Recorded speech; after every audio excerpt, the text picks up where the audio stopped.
Vous méritez de vous maintenir. Vous méritez de vous maintenir. Ça fait 2 mois et demi que je vous dis que vous allez vous maintenir. Le problème, c'est pas tant de savoir si je vais passer pour un con, c'est de savoir si vous avez la capacité intellectuelle, physique, technique de le faire. C'est maintenant qu'il faut le faire. C'est pas demain, c'était pas hier, c'est maintenant. Tu le veux cet examen? Tu le veux? Alors abonne-toi à Radio Clemens.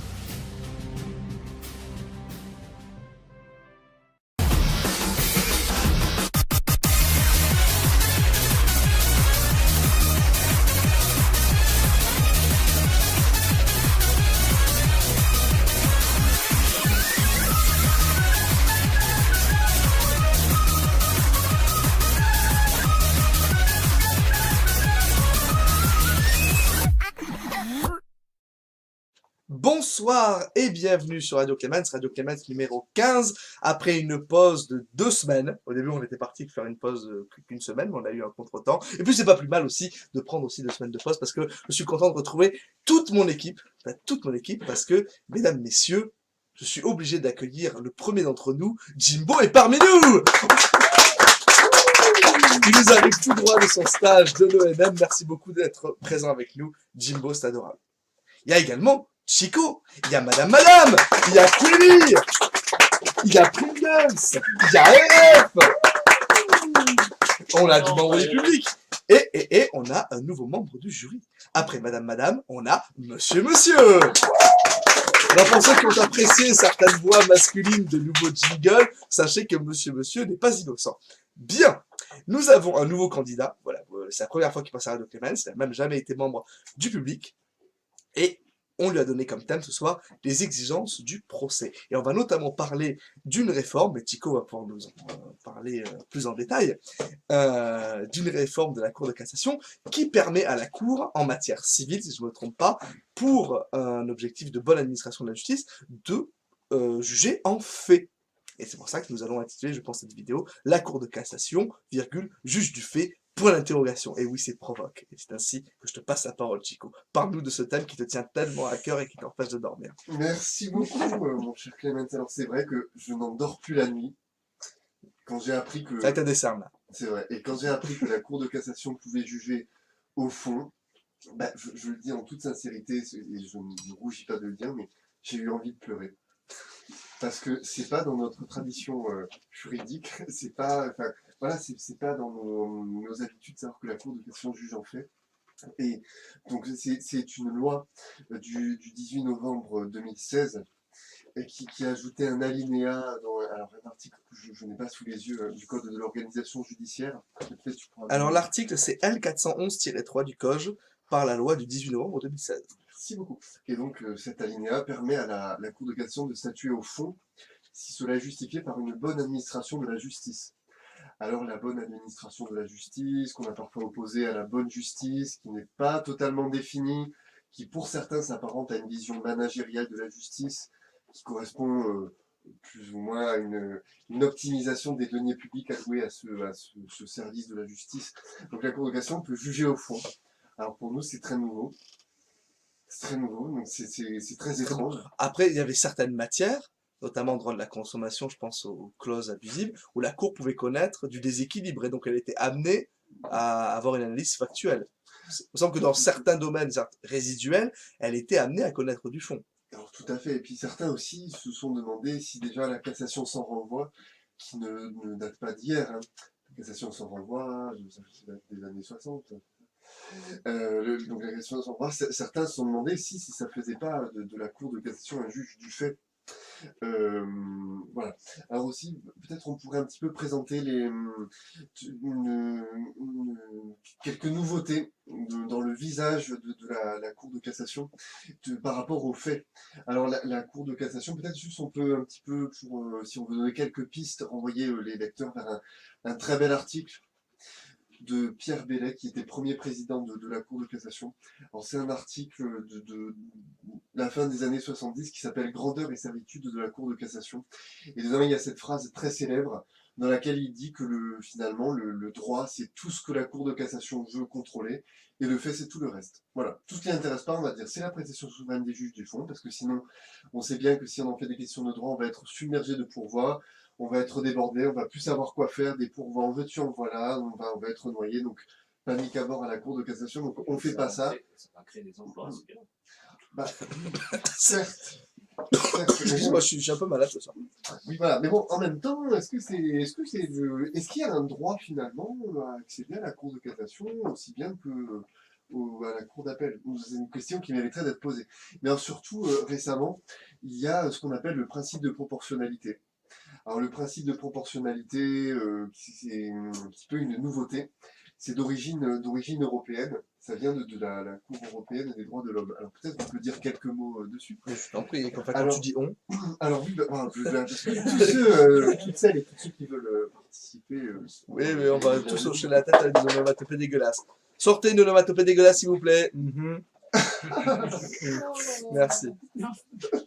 Alors, donc, en fait, pourquoi est-ce qu'on peut... qu'est-ce que c'est le principe de proportionnalité?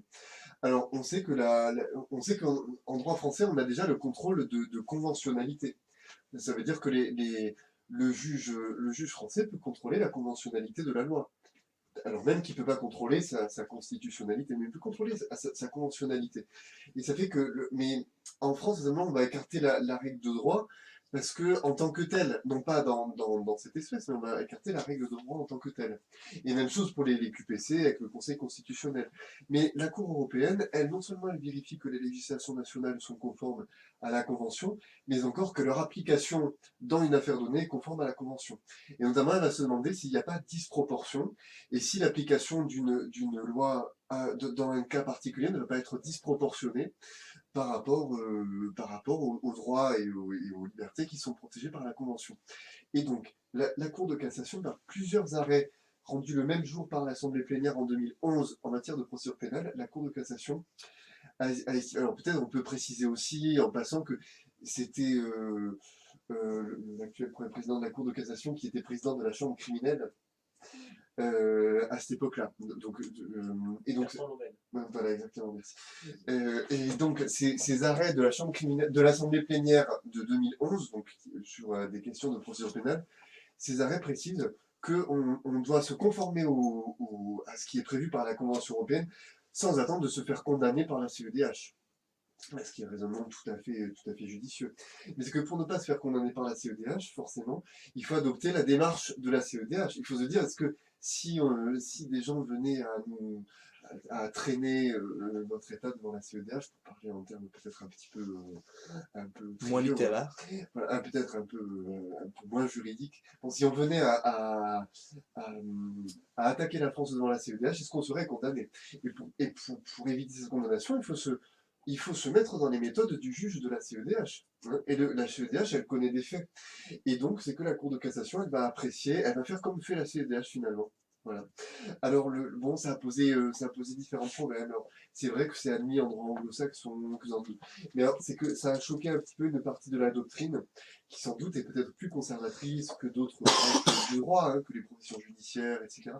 Donc, pour certains auteurs, ça contiendrait un petit peu en germe un dépérissement ou au moins un appauvrissement du droit. Voilà. Alors peut-être on peut un petit peu dire... Mais en même temps, autrefois, elle peut toujours le faire, mais la Cour de cassation, elle contrôle bien l'absence de motivation, même la motivation en elle-même. Est-ce que c'était pas déjà, in fine, une manière pour elle de contrôler les faits? Alors, pas totalement, parce que simplement la Cour de cassation estimait que il fallait que les juges du fond aient motivé. À partir du moment où ils avaient motivé des questions d'appréciation factuelle, Est-ce que, au final, est-ce que cette réforme, elle encadre pas une pratique, en définitive? Parce que cette histoire de bonne administration de la justice pourrait connaître du fait, on le voit déjà, quand il s'agit du contredit de compétences. oui, mais alors pas totalement, parce que ici, là, qu'est-ce que c'est le problème? Le problème là, et on va le voir dans les arrêts qui sont à commenter ce soir, et dont on va se régaler, pour ainsi dire, avec ces arrêts, parce qu'ils sont juridiquement très intéressants. Et factuellement, un petit peu croustillants aussi. Eh bien justement, tu vas nous en causer parce qu'on n'a pas encore tellement parlé du sujet qu'on lui a soumis au candidat. On va Mais y alors venir. surtout, non mais là, ce qu'on peut dire, c'est que avec le principe de On fait une belle proportionnalité, introduction, mais il va falloir y aller. je ne veux pas me faire la partie civile ou l'avocat du diable, mais le principe de proportionnalité, finalement, c'est que le juge ne va plus être juge d'une cause, il va être juge de l'application de la loi. Hein. Est-ce que avec ce principe de proportionnalité, on va se demander est-ce que c'est pas disproportionné d'appliquer la loi? Et normalement, lorsque les conditions d'application d'une loi sont remplies, on doit l'appliquer. Et alors, on peut rappeler l'article 6 de la déclaration de 1789, la loi doit être la même pour tous, qu'elle protège ou qu'elle punisse. Hein. Et donc, si dans deux affaires qui sont exactement semblables, on a les mêmes faits, ben, si la loi doit s'appliquer, elle s'applique. Et alors, avec ce principe, c'est que peut-être dans un cas, le juge va dire à partir des faits que c'est disproportionné, dans l'autre, ça ne l'est pas. Et puis, ce sont des questions factuelles, comment est-ce que la Cour de cassation va pouvoir harmoniser? Et pour aller encore plus loin, sans faire dans le scénario catastrophe, mais pour aller encore Ni plus dans le loin, monologue. avec ce principe-là, on peut très bien imaginer qu'il y ait un juge du fond qui soit cassé parce qu'il a appliqué la loi, parce que c'est disproportionné. Voilà. Et qu'un autre, que le pourvoi soit rejeté parce que il n'a pas appliqué la loi, parce qu'il a écarté la loi, parce qu'il estimait que c'était disproportionné d'appliquer la loi. Et ça pose cette question d'égalité Il y a des toujours cette citoyens. notion de bonne administration de la justice. Et oui, mais la bonne Est-ce que administration, c'est voilà, c'est un paravent qu'on déchire en deux ou est-ce que c'est réellement une notion, un standard juridique qui limite le pouvoir de la cassation? la bonne administration de la justice? Ah ben, la bonne administration de la justice, moi je pense que ça se pose pas totalement en ces termes-là, hein, parce qu'aujourd'hui la bonne administration de la justice, on en parle beaucoup, comme on l'a dit tout à l'heure, hein, pour optimiser un petit peu le service public de la justice, hein, pour accélérer les procédures, pour éviter de perdre du temps, pour désengorger les tribunaux, etc. Donc, Et oui, mais est-ce que ça accompagne pas?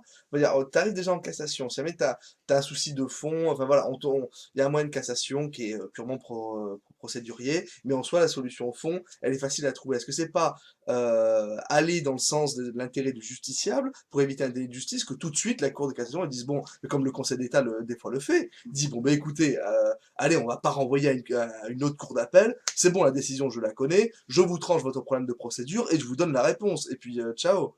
oui, mais alors Est-ce que c'est pas une bonne chose au final aussi pour le justiciable? et oui, mais le problème, c'est que si on a. Alors, est-ce qu'on parle du jugement au fond par la Cour de cassation ou du Ouais, principe de mettons, proportion? oui, parce que c'est ça la question, est-ce que c'est un danger? Est-ce que c'est.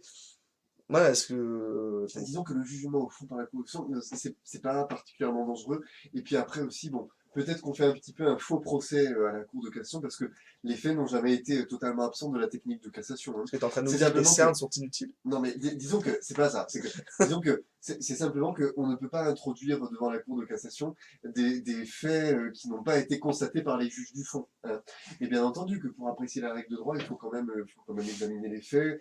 La règle de droit elle-même, elle décrit une situation factuelle idéale, et pour savoir si elle s'applique, il va falloir vérifier que les faits de l'espèce entrent dans le syllogisme. Voilà. Alors, disons qu'on fait un peu un faux procès à la Cour de cassation, parce que les faits n'ont jamais été totalement absents de la technique de cassation. Mais le problème, c'est surtout qu'avec ce contrôle de proportionnalité, c'est que en raison des faits, on va écarter la loi. Et c'est ça qui est très gênant, qui est démagogique en fait.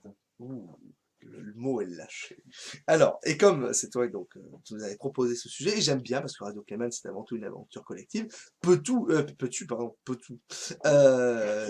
alors nous présenter quels sont les deux arrêts. Arrêtez, je suis malade en plus. Alors, on a donné deux arrêts aux candidats.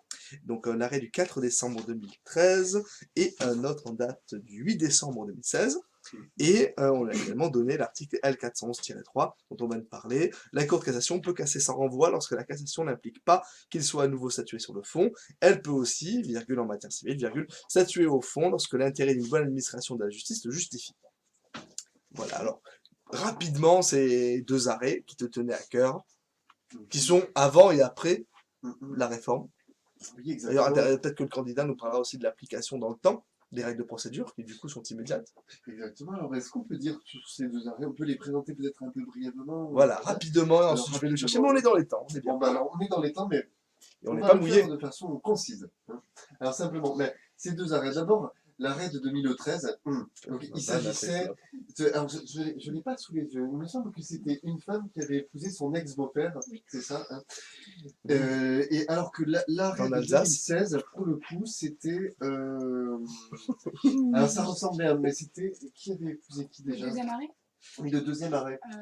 Non, là, pour le coup, c'était. Donc l'arrêt du 8 décembre 2016. Oui, voilà. Bon, en tout cas, dans les deux arrêts, c'était une personne qui avait épousé son ex-beau-parent.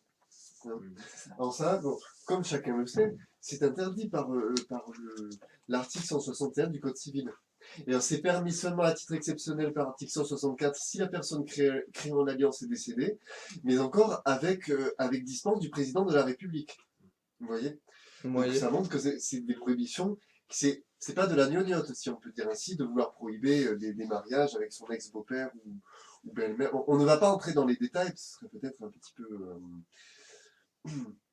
déplacé. Scabreux. Voilà, exactement. Donc, où est-ce qu'on en était? Oui, et donc dans ces deux arrêts-là, ces mariages se sont, par diverses personnes, ou par les ex-conjoints, se sont retrouvés attaqués. Ces mariages, ils sont nuls. C'est l'article 161. S'ils sont nuls, il faut les annuler. C'est tout simplement. Et le délai, il est... Le délai, Ici comment? Non, mais ça oui, ça. des mariages, ils sont nuls, il faut les annuler. Voilà. Quod nunum est, nunum producit effectum. Ce qui est nul ne produit aucun effet. Voilà, exactement. Pour ceux qui aiment les lettres classiques. Et alors, qu'est-ce qu'on peut dire? C'est que, et quel est le délai pour agir? Alors, quel est le délai pour agir? Le délai, il est de 30 ans. Un délai de 30 ans. Et ce délai, il est récent. C'est la loi sur la prescription du 17 juin 2008. Hein. Donc c'est quand même pas un délai qui date de 1804. Donc c'est quand même quelque chose, ça peut encourir le grief d'être archaïque ou inadapté. Donc, et dans le premier arrêt, on avait agi de 22 ans plus tard. En tout cas, l'union avait duré 22 ans. Hein, ce qu'on nous dit. Et le deuxième arrêt, on avait agi combien? Beaucoup moins, c'était moins de 10 ans. Je ne sais plus combien, les auditeurs iront les vérifier, on pourra donner le cas échéant les numéros de pourvoi pour que les gens puissent aller les consulter. Peut-être on les donne tout de suite. Oui, alors le numéro de pourvoi du second arrêt, c'est 15-27-201, et du premier arrêt, donc du 4 décembre 2013, c'est 12-26-066. Exactement. Et alors, Merci. par ailleurs, donc c'est que dans le premier arrêt, la Cour de cassation a estimé que c'était disproportionné d'annuler ce mariage qui avait duré 22 ans. Et dans le deuxième arrêt, elle dit OK, on annule. Bon, elle ne le dit pas comme ça. Hein, elle dit, Oui, j'imagine. Le problème, c'est que la loi elle fixe un délai de 30 ans.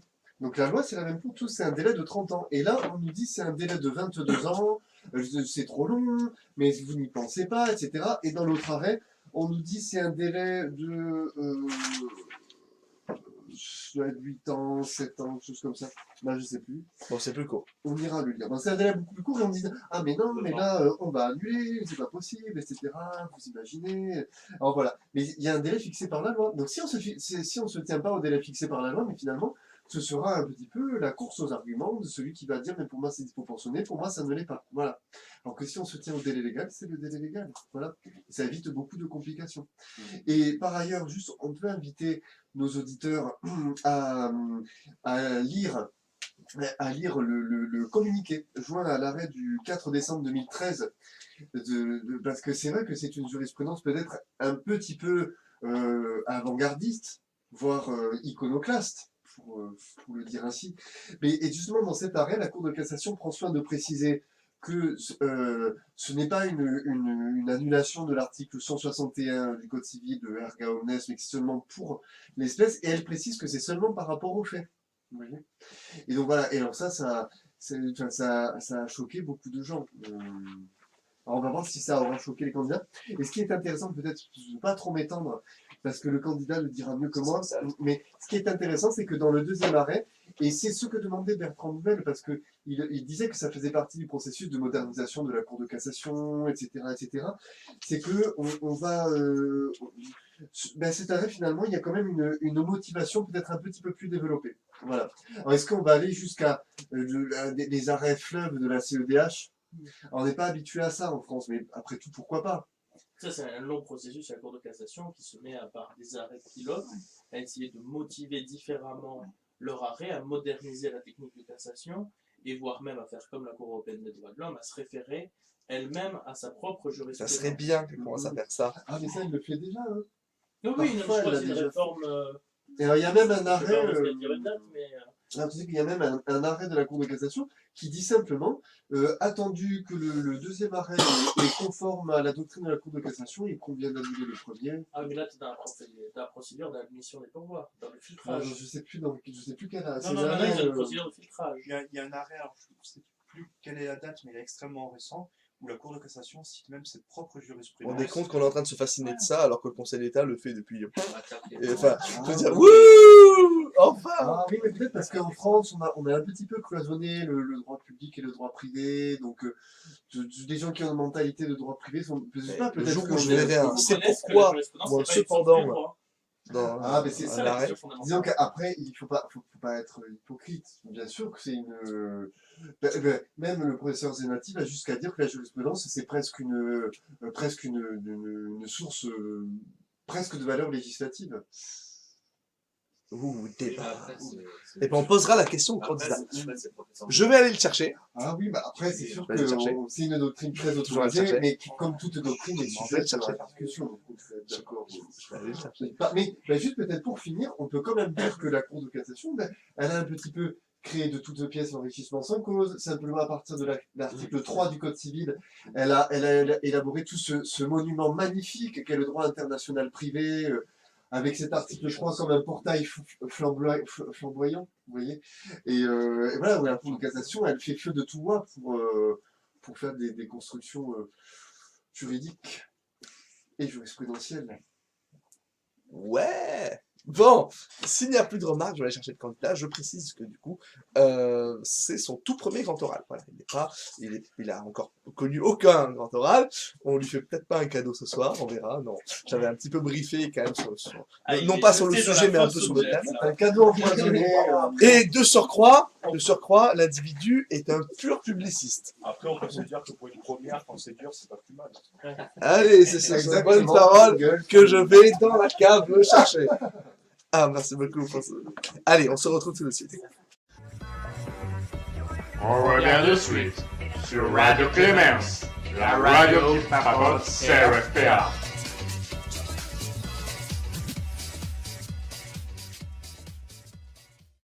Radio Clémence! Au secours! T'en fais pas, on est là. De retour sur Radio Clémence, où Soge nous a rejoint. Et je veux qu'on applaudisse Soge pour son premier passage. Comment c'était dans la cave? Ça allait. C'est un peu froid, mais bon, ça va. Avec le printemps arrivant et l'été étant T'as de la bientôt chance, sur nous, hein, c'est qu'il la... neige pas aujourd'hui. Pardon, encore une fois, je suis toujours malade. Mais bon, je vais laisser la présidence à l'honorable Chico. Merci beaucoup, Clémence. Alors, peut-être on peut donner les règles de l'épreuve. C'est ton boulot. Oui, avec plaisir. Alors, les règles de l'épreuve, si tant est qu'il faille les rappeler, donc il y a 15 minutes d'exposé, puis le candidat sera sous le feu des questions pendant 30 minutes. Chronomètre, Koubi?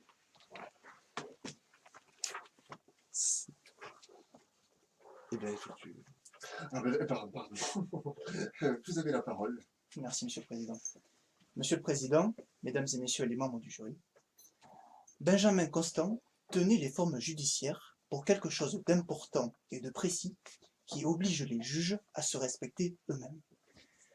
En réalité, Benjamin Constant voulait ici dire qu'il y avait un lien étroit entre le droit processuel et le droit subjectif et les libertés fondamentales en réalité. Il faisait un lien entre les méthodes utilisées par les juges et les décisions qui étaient rendues en conséquence. Montesquieu faisait aussi ce lien entre les formes de l'organisation judiciaire et les règles de droit qui étaient édictées, rendues par les juridictions. La méthode utilisée par le juge est importante, car elle conditionne la décision qui va être prise en conséquence.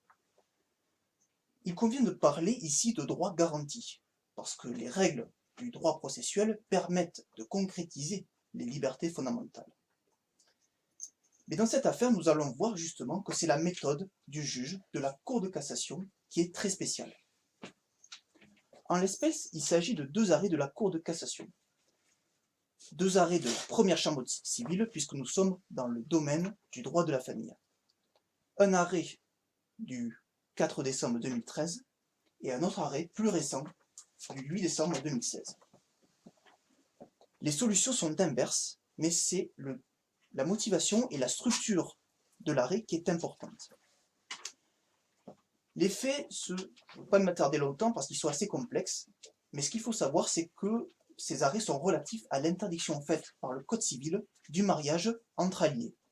En effet, l'article 161 du Code civil dispose que, en ligne directe, le mariage est prohibé entre tous les ascendants et descendants et les alliés dans la même ligne.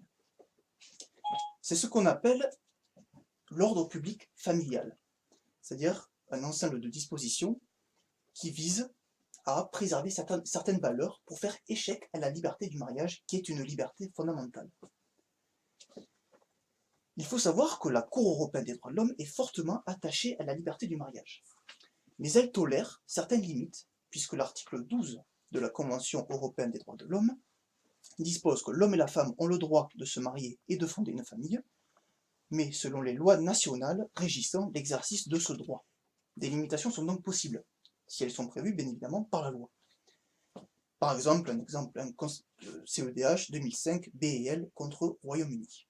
À propos d'une affaire qui nous intéresse, puisque ce sont nos faits aussi, il s'agissait d'un mariage entre un beau-père et une belle-fille, et la Cour européenne a considéré qu'il s'agissait d'une ingérence excessive qui violait l'article 12 de la Convention. Donc ici, nous avons donc affaire à deux décisions de justice qui ont trait à cette problématique de mariage entre alliés. Les solutions sont inverses, puisque dans une décision du 4 décembre 2013, la Cour de cassation tolère le mariage, et dans celle du 8 décembre 2016, elle le refuse. Ce qui va être intéressant ici, ça va être la conciliation entre les libertés. Première liberté, la liberté du mariage, qui va être mise en balance avec l'ordre public, puisque l'article 8, puisque la liberté du mariage est en réalité une composante de la vie privée, protégée par l'article 8 de la Convention européenne des droits de l'homme, et des ingérences sont possibles, mais il faut qu'elles soient strictement nécessaires. Ce sont les réserves d'ordre public dont on parle. Donc ce que nous allons étudier ici, c'est la méthode utilisée par la Cour de cassation, et voir qu'en réalité, la Cour de cassation adopte la méthodologie de la Cour européenne des droits de l'homme. Et nous ferons le parallèle avec la réforme de la Cour de cassation, qui est en cours, qui a été initiée par Bertrand Louvel, actuel premier président de la Cour de cassation, dès 2014. Alors, avant de rentrer dans le détail, je vais dire que le contrôle de la Cour de cassation est en théorie un contrôle particulier. La Cour de cassation n'est pas un 3e degré de juridiction. C'est un juge de droit et pas un juge de fait. Deux moyens sont invocables devant la Cour de cassation, la violation de la loi et le manque de base légale. Donc je vais montrer ici comment la Cour de cassation adopte la méthodologie employée par la Cour européenne des droits de l'homme, relativement à les faits que je vous ai exposés. Et pour cela, je vais opter pour un plan en deux parties. Je vais d'abord mettre en évidence un contrôle de proportionnalité, et je vais ensuite parler d'une motivation qui est revue et qui annonce peut-être un changement de nature de la Cour de cassation. Premièrement, la mise en évidence d'un contrôle de proportionnalité. Le contrôle de proportionnalité est un des éléments clés du système de protection CEDH, Cour européenne des droits de l'homme. Ses origines, on peut les faire remonter très loin, mais le contrôle de proportionnalité viendrait du droit constitutionnel allemand. Et donc c'est un contrôle qui a été adopté par la Cour européenne des droits de l'homme, car c'est un contrôle, car c'est une méthode pour juger qui est très libérale et qui permet de protection des libertés fondamentales. Je vais y venir. C'est un contrôle qui est utile quand deux droits sont en balance et souvent de même valeur, et quand ils sont bien sûr en confrontation. Ici, les deux variables qu'il faut prendre en compte, c'est la liberté du mariage, le droit au respect de la vie privée, puisque la liberté du mariage est une composante, et ce que l'on peut appeler l'ordre public familial. Donc la Cour de cassation ici n'emploie pas l'expression ordre public familial, mais elle emploie un certain nombre de phrases pour dire en réalité que l'interdiction qui est prévue par le Code civil permet de préserver les enfants qui peuvent être affectés, voire perturbés, par le changement de statut et des liens entre les adultes autour d'eux. Donc la Cour de cassation en décembre 2016 opte un peu pour une autre formulation, mais voilà, ce qu'elle veut préserver, c'est l'intérêt des enfants, et voilà, préserver l'intérêt des enfants, et la cellule familiale. Donc le contrôle de proportionnalité est employé par la Cour européenne des droits de l'homme, puisqu'en réalité la Cour européenne des droits de l'homme a une méthodologie particulière. Elle vérifie d'abord qu'il y a un élément légal pour limiter une liberté fondamentale. Ensuite, elle va voir si concrètement la mesure est disproportionnée, c'est-à-dire est-ce qu'elle est nécessaire et adaptée en fonction d'un objectif poursuivi. Donc l'objectif poursuivi ici, c'est bien sûr la préservation d'une certaine cohérence dans la famille. C'est ce qu'elle emploie. Et puis elle emploie aussi, elle recherche s'il n'y a pas un consensus au sein des États membres. Parce que la Cour européenne des droits de l'homme fonctionne aussi en s'inspirant des législations des États membres. Donc en l'espèce, la Cour de cassation va effectuer un contrôle de proportionnalité. Ce contrôle de proportionnalité, on arrive à le déterminer avec ce type d'attendu. Le caractère d'une ingérence injustifiée dans l'exercice d'un droit au respect de sa vie privée et familiale dès lors que cette union, célébrée sans opposition, a duré plus de 20 ans. C'est-à-dire qu'elle va mettre en balance les intérêts en réalité. Par exemple, dans l'arrêt de décembre 2016, elle va dire que les limitations résultant de l'interdiction ne doivent pas restreindre le droit à la liberté du mariage ou le réduire d'une manière ou à un degré qui l'atteindrait même dans sa substance même. Voilà, elle dit que l'ingérence doit être prévue par la loi et qu'elle constitue une mesure qui, dans une société démocratique, est nécessaire à la sécurité nationale, à la sûreté publique, au bien-être économique, etc. C'est une méthode à laquelle la Cour de cassation n'est pas habituée. Il faut le dire, contrairement au juge administratif qui, lui, a adopté le contrôle de proportionnalité depuis longtemps. On peut remonter par exemple à l'arrêt Benjamin de 1933 ou à la jurisprudence de 1971, Ville de Nouvelle-Est. Je pense qu'elle le fait parce que le contrôle de proportionnalité est considéré comme un PGD au niveau du droit européen. Le contrôle de proportionnalité est une méthodologie assez libérale pour protéger ou restreindre les libertés fondamentales, car il offre une marge de manœuvre assez importante, il faut le dire. D'ailleurs, le projet de réforme de la Cour de cassation incite à introduire ce contrôle de proportionnalité, et d'autres jurisprudences attestent de ce début de changement de méthode. Par exemple, un arrêt de chambre mixte de février 2017 qui met aussi en évidence un contrôle de proportionnalité et voire même un contrôle d'opportunité. Donc c'est adapté aux libertés fondamentales. Mais le problème, c'est que c'est aussi un contrôle qui est assez légicidé. On fait fi de la loi. Ici, on fait quand même fi de l'article du Code civil qui interdit le mariage entre alliés. C'est quand même assez problématique. Quand on connaît l'office du juge de cassation, qui est un contrôle de droit, et non pas un contrôle de fait, la Cour de cassation n'a pas imposé sa propre interprétation. Elle a à censurer une cour d'appel, ou une juridiction de premier degré, si elle a statut en dernier ressort, si elle s'est éloignée de la loi. Deuxième temps du raisonnement, c'est la motivation. La motivation qui est renouvelée, et qui peut-être annonce un changement de nature de la Cour de cassation. C'est un des aspects qui est important ici. Dans la première affaire, la Cour de cassation motive très bien sa décision, hein, l'argumentation est assez développée. Elle constate effectivement, elle rappelle tous les faits et constate au final que l'union litigieuse a duré 20 ans, et donc elle considère en réalité qu'il faut maintenir le lien entre les époux, même si c'est illégal. Dans la deuxième espèce, elle fait aussi un contrôle assez factuel, assez approfondi. Mais ici, elle fait prévaloir en réalité l'ordre public familial en constatant que le mariage avait duré que 8 ans, et ce mariage litigieux s'insérait en réalité dans des relations familiales assez troubles, puisque la Cour de cassation fait référence au statut et à l'image paternelle du beau-père pour faire échec au maintien du mariage entre les deux personnes qui étaient parties en instance. L'exigence de motivation est quelque chose d'important pour la Cour européenne des droits de l'homme. C'est rappelé dans divers arrêts, par exemple, dans un arrêt de la Cour européenne des droits de l'homme annulé ou dans un arrêt taxé, donc les décisions doivent être motivées.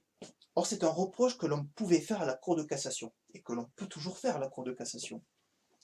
C'est une juridiction qui a pour règle de conduite la concision.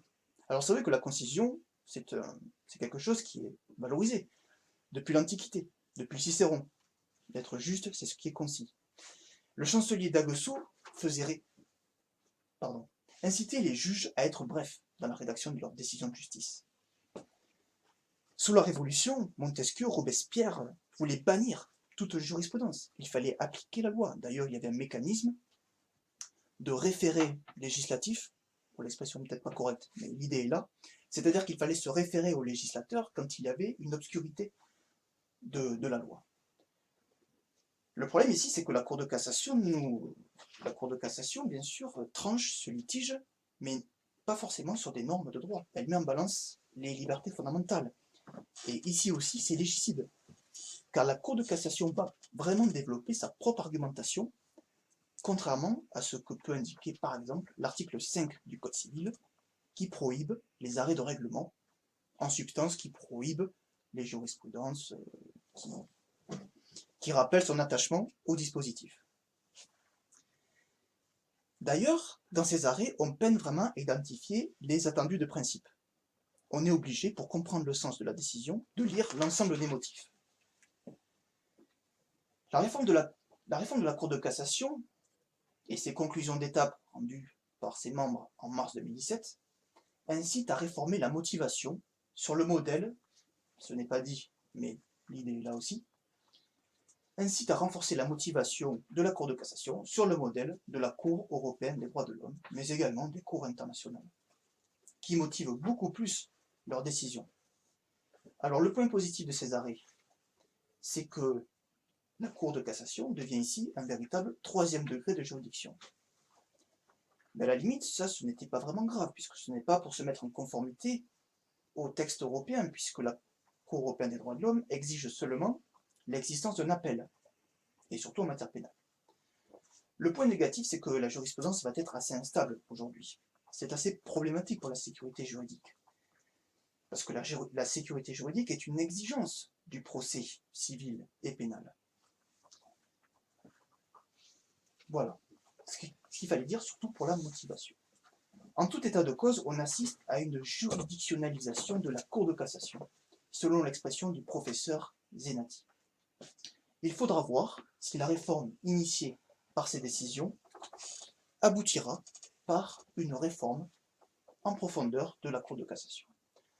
En tout état de cause, il semblerait que la réforme ait bien débuté, qu'elle suive son cours, et que nous assistions donc prochainement à un renouvellement de la Cour de cassation.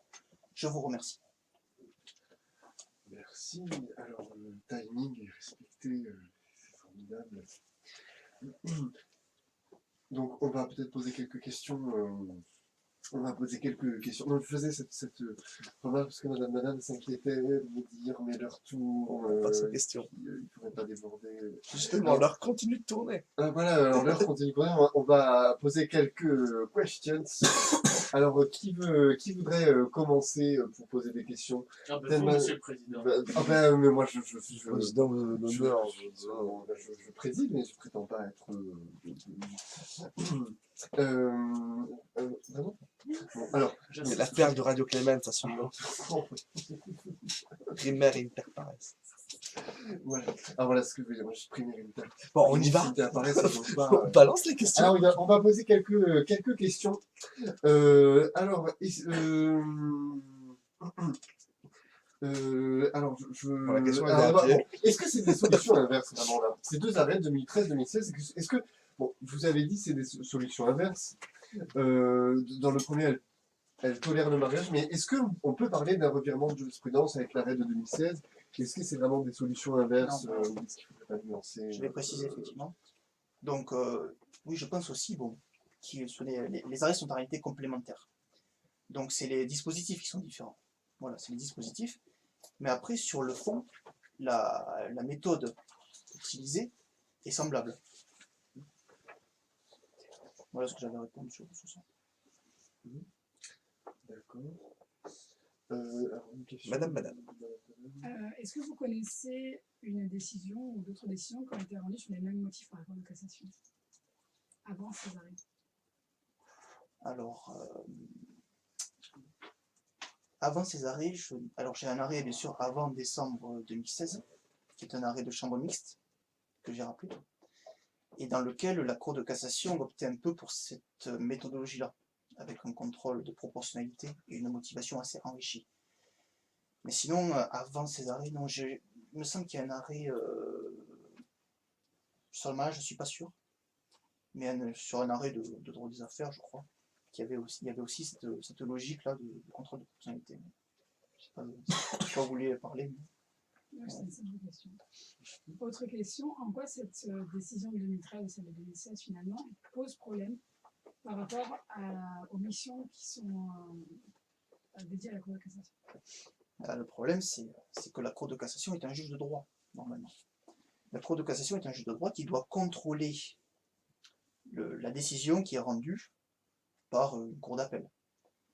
Et elle doit la contrôler au regard d'une règle de droit. Donc ici, ça aurait pu être l'article 161 du Code civil, ce qu'elle indique. A priori, la méthodologie, il n'y a pas vraiment de différence. Sauf que la problématique, c'est que c'est dans l'appréciation ensuite des faits qu'il va y avoir une originalité. C'est problématique puisque la Cour de cassation, normalement, est soumise à la loi.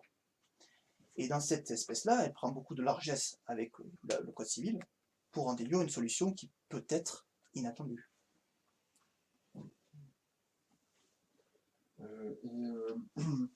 Qu'est-ce que c'est un arrêt de règlement? Un arrêt de règlement, c'est l'article 5 du Code civil qui n'impose pas vraiment la définition.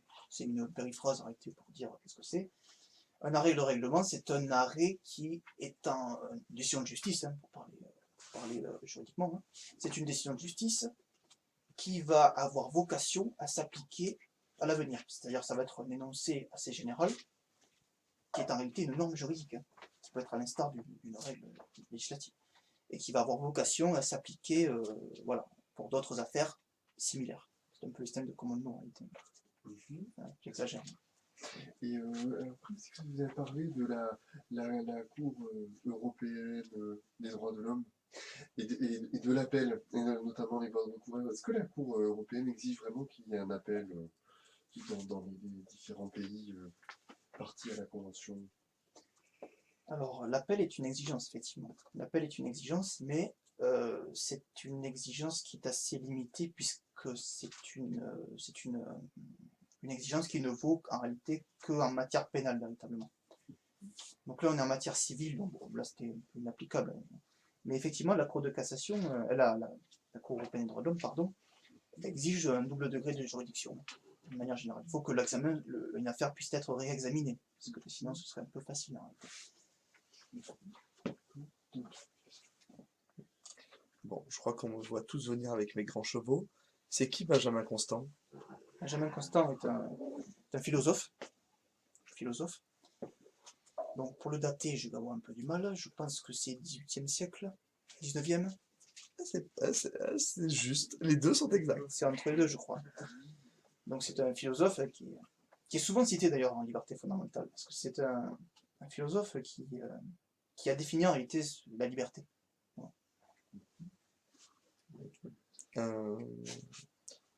Est-ce que la Cour de cassation ne fait que contrôler les décisions des cours d'appel? Alors, ou est-ce qu'elle peut connaître des décisions d'autres juridictions? Alors la Cour de cassation, bien sûr, est le juge de droit des cours d'appel. Ça, c'est sûr. Mais elle peut être amenée à contrôler des juridictions de premier ressort si elles ont statué en premier et dernier ressort.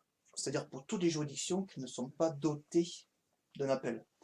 Je n'ai pas d'exemple précis, je ne suis pas un expert en organisation judiciaire, mais voilà. Il y a une juridiction classique qui ne fait jamais l'objet d'un appel. Très rarement l'objet d'un appel, sauf dans des cas très particuliers. Vous avez le TGI, vous avez le TI, et en dessous, Tribunal de police. En matière civile. Tribunal de proximité. Voilà. Juge Juge de Juridiction. proximité. jusqu'à 4000 euros.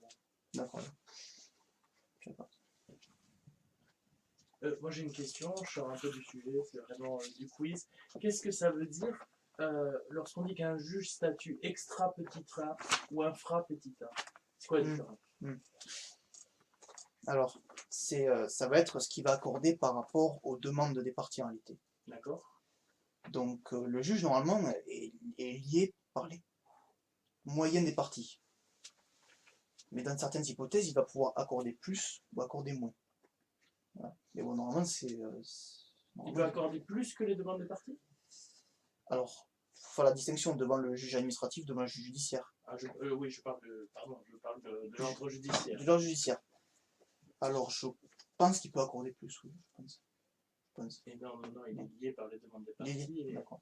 si on demande 10 000 euros de dommages et intérêts, la juridiction ne peut pas donner 15 000, sinon on dit qu'elle statue extra, Extra petit. ou ultra petit. D'accord. C'est pas pareil, il y a une Non, il y a une, Peut-être il y a Moi, une je dirais différence, infra. mais on en parlera. On y reviendra, mais il y a des Parce il y qu'un a des frappe cas petit, ultra petit. Autre question quiz. Est-ce que vous connaissez l'article 1er du Code civil? Ce qui dit, grosso modo.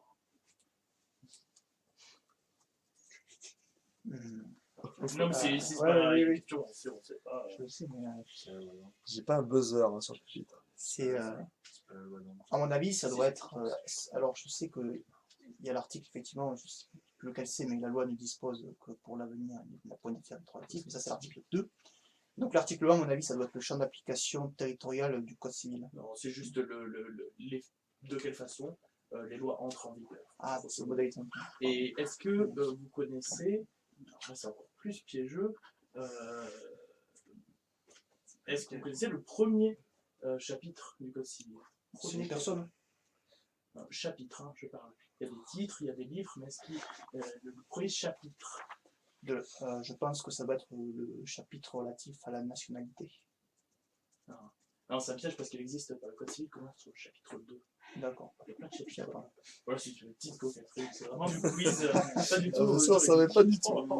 Il n'y a pas de chapitre premier. Alors, c'est peut-être pour revenir à des choses un peu plus... Excuse-moi. Parce Bon, Il y a de la voilà. culture générale aussi. C'est qui a pris 19 au grand oral, mesdames et messieurs? derrière cette rudesse apparente. Oui. Non, pour revenir peut-être un peu plus sur le sujet. Alors là, on a parlé de la Cour de cassation et des faits. C'était très intéressant.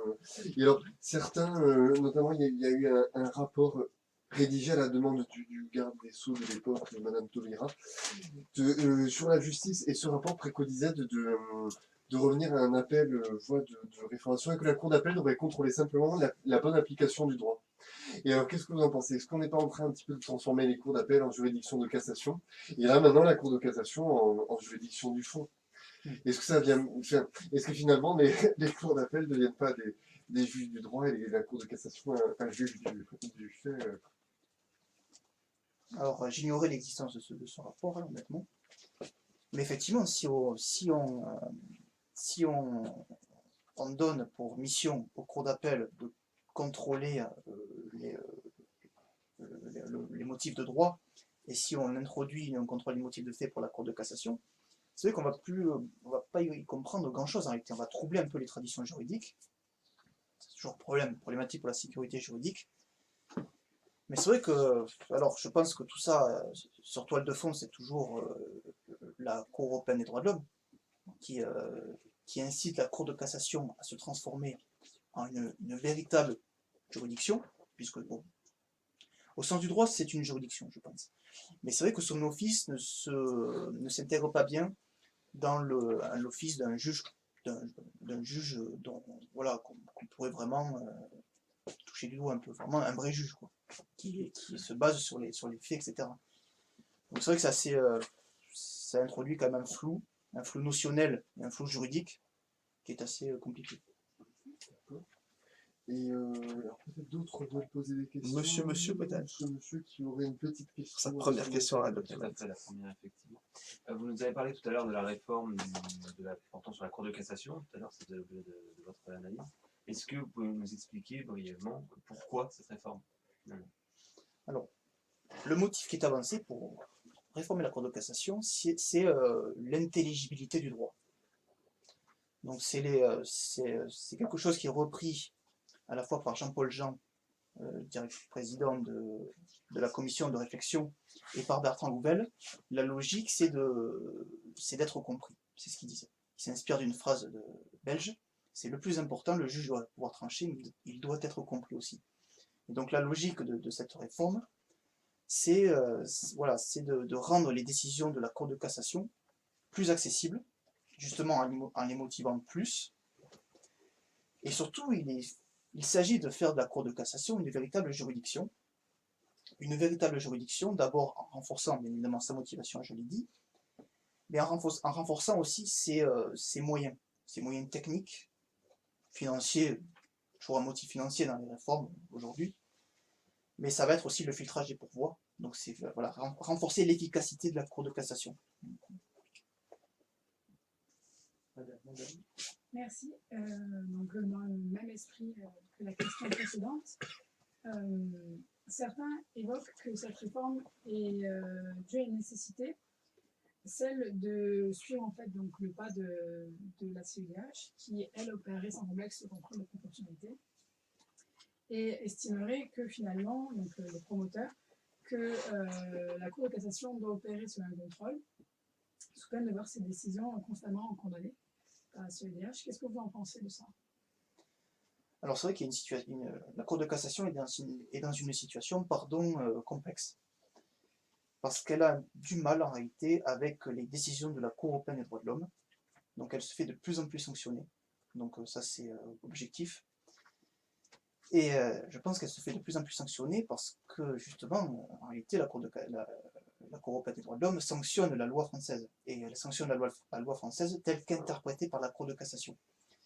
Et la Cour de cassation n'a pas bien sûr l'éventail dans ses techniques juridictionnelles, dans ses moyens de juger, qu'à la Cour européenne des droits de l'homme, qui a beaucoup plus de souplesse.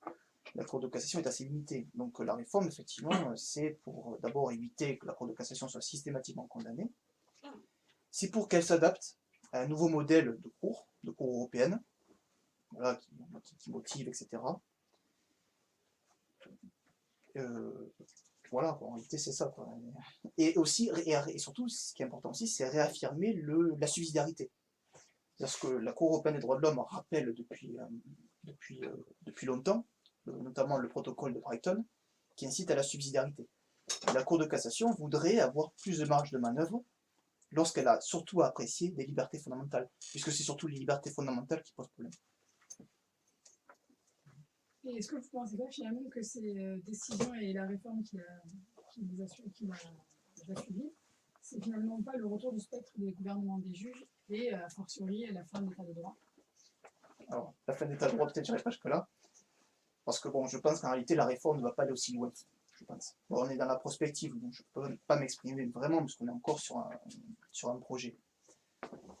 Mais effectivement, ça va donner du pouvoir à la Cour de cassation, ça c'est indiscutable.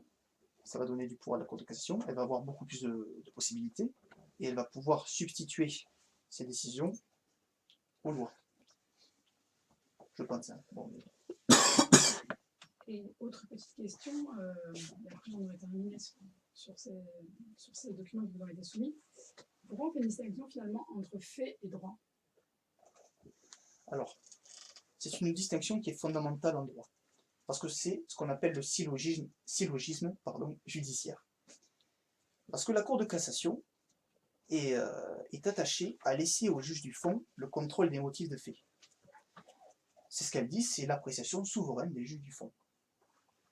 Et elle va contrôler que les motifs de droit, même pas les motifs de droit, elle va contrôler la bonne application du droit aux faits, qui sont appréciés par les juridictions du fond.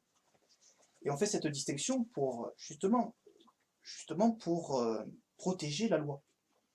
On fait cette distinction pour que ce soit la loi qui soit appliquée aux faits, et pas que ce soit les faits qui soient appliqués en fonction d'une loi, etc. C'est la logique, c'est pour ça qu'on fait cette distinction.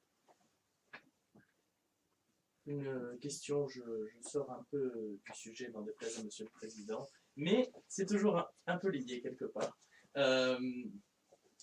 Quelle était la question déjà? C'était ça la question. Je pourrais pas la Ouais, retrouver. C'est pas mal. j'ai un trou. Peut-être en attendant que tu la Ouais, retrouves, vas-y. parce que je voulais rebondir sur la question de madame. Et justement, alors, c'est bien de parler du syllogisme. C'est ce qu'on fait en première année de droit. Mais alors, mais justement, ce principe de proportionnalité, est-ce que ça ne fait pas entrer le fait dans la majeure du syllogisme voire est-ce que ça ne fait pas du droit une donnée du procès, la donnée juridique du procès, mais parmi d'autres données qui peuvent être écartées ou modelées au gré des parties ou du juge? Bon, effectivement, là on va un peu, si on introduit du fait dans le droit, bien sûr, on va basculer, on va bousculer vraiment notre syllogisme judiciaire. Ça, c'est indéniable. Alors justement, il y a certains professeurs qui ont répondu à ces critiques et qui ont dit qu'en réalité, on pouvait considérer le contrôle de proportionnalité comme la majeure. Je ne suis pas vraiment convaincu par ce type d'analyse, mais dire en réalité que le contrôle de proportionnalité c'est la majeure et ce qui va en découler c'est la mineure. Après, c'est vrai que c'est assez délicat de le faire, parce qu'on a une tradition juridique très ancrée, hein, évidemment, ancrée sur la France est un pays légicentriste, il ne faut pas l'oublier, mais c'est ce que la Cour européenne des droits de l'homme fait, et il faut dire aussi qu'elle a un succès qui objectivement est indéniable. Donc, voilà. J'ai retrouvé l'idée de ma question. Oui, je voulais vous savoir ce que vous pensiez de l'émergence du droit souple. C'est-à-dire, vous avez peut-être entendu parler des projets de réforme du droit de la responsabilité et de l'usage un peu croissant dans la justice de barèmes. On parle d'agréger les décisions de justice afin d'en définir des moyennes, ou en tout cas d'autres barèmes. C'est dans le projet de réforme du droit de la responsabilité. Alors qu'est-ce que ça vous inspire? Est-ce que c'est peut-être de nature à contrebalancer peut-être l'effet pervers de la réforme? Alors c'est vrai qu'on assiste à une progression sans précédent du droit souple. C'est autant vrai en droit privé qu'en droit public. En droit public, maintenant, même le droit souple fait partie de l'ensemble des règles qui sont contrôlées par le juge administratif. Ça, c'est récent, ça date de l'année dernière. Et en droit privé, effectivement, le droit souple va avoir son rôle à jouer. Mais c'est toujours pareil, quelle qualification juridique on attribue au droit souple? Parce que le droit souple, bien évidemment, s'oppose au droit dur, qui est le droit, la loi, le règlement. Et donc, intégrer le droit souple, je pense que c'est pas... Justement, le droit souple, ce qui faisait sa force et son intérêt, c'est justement qu'il n'était pas dépourvu, c'est justement qu'il était dépourvu, lapsus, de toute forme d'effectivité. Il servait à orienter un peu les décisions. Il n'était pas là pour s'imposer. Or, en le consacrant, d'abord, on l'affaiblit, première chose, puisqu'il va être contrôlé. Et surtout, il va s'agréger à un ensemble de textes juridiques qui sont déjà fort nombreux. Donc je pense qu'intégrer le droit souple est un effet assez pervers en réalité. Je ne pense pas qu'il puisse remédier à certaines... Mais quel est l'argument, quelle est la vertu en général qu'on avance lorsqu'on veut promouvoir ces droits souples? Ces barèmes, justement. Quel est ces deux mots que je veux vous entendre dire? Intelligibilité, peut-être. Mais justement, pour moi, l'avantage du droit souple, c'est de sortir de situations dans lesquelles, des fois, on est empêtré juridiquement. Et surtout, ça constitue un guide pour le juge. Voilà, oui, les méthodologies. Ils sont communiqués aux parties, donc ça va quoi s'attendre. Oui, je vois ce que vous voulez dire. Oui, du coup, ça offre des garanties aux justiciables s'ils connaissent effectivement le droit souple qui va être appliqué, alors que là, pour le moment, il est appliqué, mais de manière informelle, en réalité. D'accord. C'est bon. Vous avez un exemple de matière où il y a un droit souple qui déjà est appliqué, on se réfère à des barèmes? Je pense par exemple à la nomenclature Ventiac, en droit de la responsabilité civile, qui n'a pas de valeur juridique, mais qui est employé informellement, de manière informelle, ça c'est sûr, mais qui est suivi quand même. Et je pense que son contrôle en droit de la famille, c'est déjà le cas. Ah, il y a, par exemple... Avec les barèmes, vous dites c'est une sécurité pour le justiciable. Par exemple, en matière de divorce, on prend un barème et le tableau est fait pour la station compensatoire. Enfin, moi, ça me semble pas être une garantie pour le justiciable. On vous fait rentrer dans une case, 3 enfants, un divorce pour faute, vous avez droit à ça.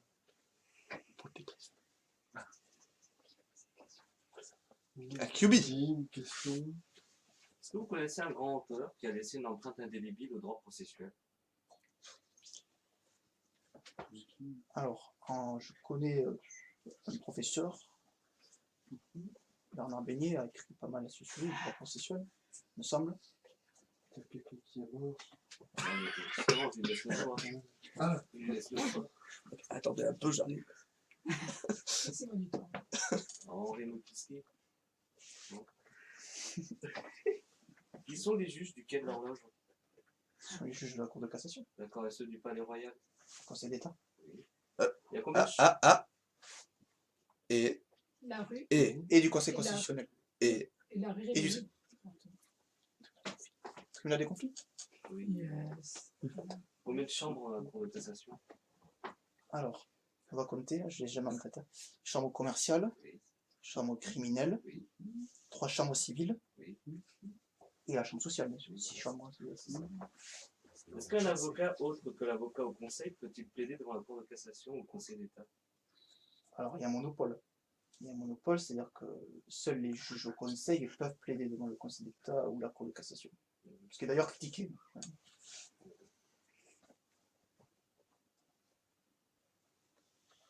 Qu'est-ce que vous en pensez de la justice prédictive?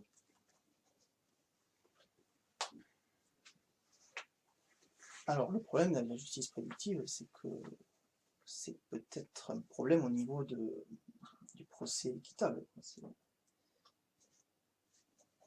Ça consiste à en faire quoi? En fait, ça consiste à quoi? La justice prédictive, c'est établir des décisions de justice avec une perspective derrière. En fait, le concept c'est le suivant, on essaie de créer, on a un dossier, on va le faire plaider devant une cour, un tribunal, et on essaie de prédire à l'avance ce que dirait le tribunal avec tel magistrat, avec tel argument en droit, vous en pensez quoi? Sachant qu'il y a de plus en plus de start-up qui se développent. Là. Et Legal Tech. Oui. Oui, bien sûr. C'est l'ensemble de toutes ces plateformes, ces sites internet là, qui comparent, etc., les avocats, les juridictions, etc. Alors, pourquoi pas l'utilisation de cet outil est peut-être pertinent, puisqu'effectivement, on peut se baser sur des statistiques, effectivement, pour déterminer, voilà, dans une logique de contentieux, pour déterminer s'il vaut mieux aller au contentieux ou pas, devant quel juge, pourquoi pas. Et si on inclut une intelligence artificielle? Alors, c'est tout le débat qu'il y a aujourd'hui, avec toutes ces plateformes, etc. C'est un débat qui d'ailleurs semble avoir les faveurs un peu des juridictions, d'ailleurs, qui sont surtout les juridictions européennes, constitutionnelles, qui ne sont pas forcément opposées à ce type de plateforme, la jurisprudence actuelle. Là. Mais je trouve ça, bien sûr, problématique. Hein. Là, j'ai oublié le sens de votre Quel est question. le premier pays qui a utilisé l'intelligence artificielle en matière juridique? Alors, c'est peut-être aux États-Unis, ça a dû se faire, je pense. C'était d'abord la Chine, puis après il y avait les États-Unis. Dont un il s'appelle, spécialisé en procédure collective, il s'appelle Ross, très très utilisé, de plus en plus utilisé. Bon, j'ai fini la question.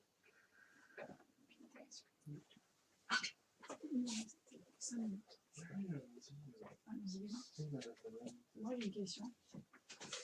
Est-ce qu'il était gentil le juge Magnon? Le juge Magnon. Bon, c'est pas grave, vous savez pas qui c'est. Il doit être triste, il se retourne dans sa tombe. Une autre petite question, de quoi est composée la robe d'avocat? Alors, la robe d'avocat, plusieurs matières, évidemment, aujourd'hui, ça, je sais m'en sortir comme ça, hein. Mais je sais, alors aujourd'hui, ça va être... Il y a un petit cachet en promo. Ça va être un peu... Ça peut être, bon, aujourd'hui, c'est du coton, hein.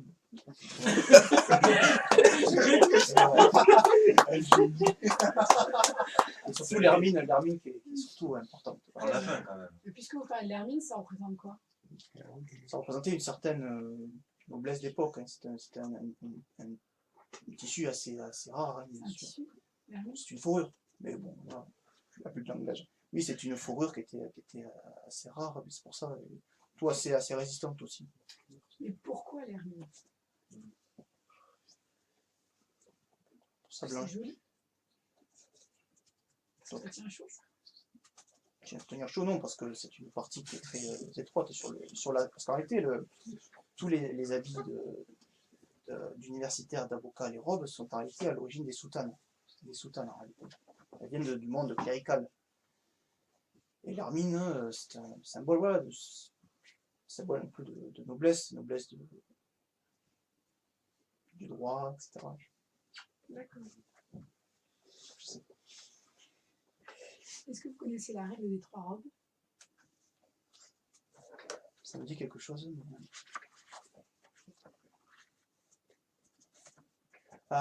Oui, on a divers.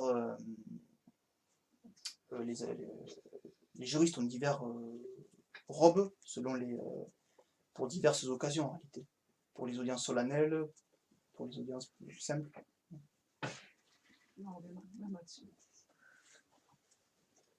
Monsieur, une question. Juste une question très large. Qu'est-ce qui, selon vous, fait un bon avocat? Ce qui va faire le bon avocat, c'est celui qui va savoir convaincre, je pense. Moi, l'avocat, je le défie. Voilà, c'est celui pour moi qui sait faire 3 choses.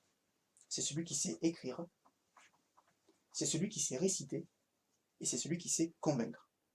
Et c'est cette dernière étape qui est importante. Pour moi, l'avocat, aujourd'hui, je regrette quelque chose, c'est que les avocats, en réalité, ce sont des griffes.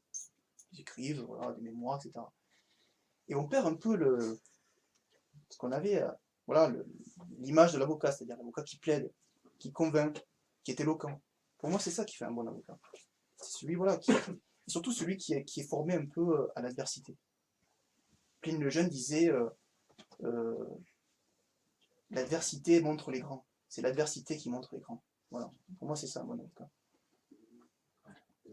Peut-être une ou deux questions sur le public. Quelqu'un Peut-être dans le public. Et alors dans le public, peut-être des gens qui voudraient poser quelques questions, se voir prendre gueule. Une rapide encore quiz, c'est quoi un avocat juridiquement? C'est un auxiliaire de justice. D'accord. Une question banale en fait, hein, finalement, eu égard à cet exercice. Pourquoi vous voulez devenir avocat? Alors moi, j'aimerais être avocat parce que c'est une fonction dans laquelle vraiment on fait du droit. Voilà. On fait du droit vraiment quand on est avocat. Et moi, ce qui me plaît... Pas quand on est juge? Alors, justement, j'attendais la réponse. J'attendais la riposte. Justement, l'avocat, pour moi, c'est celui qui, justement, va faire changer un peu le droit. C'est celui qui va apporter la nouveauté au juge. C'est celui qui va dire, là, il y a une question intéressante. C'est là qu'il faut creuser. Et surtout, l'avocat, c'est dans une société qui, aujourd'hui, qui va être judiciarisée de manière assez importante. Il doit avoir un rôle à jouer. Et moi, j'aimerais être avocat parce qu'effectivement, d'abord, j'aime plaider, j'aimerais plaider, effectivement. Et surtout, j'aimerais aussi travailler en droit public. Donc pour moi, ce qui m'intéresserait, ce serait défendre des collectivités publiques, des petites communes, mais aussi par exemple l'État, ce serait intéressant. Et peut-être pour finir, une dernière question.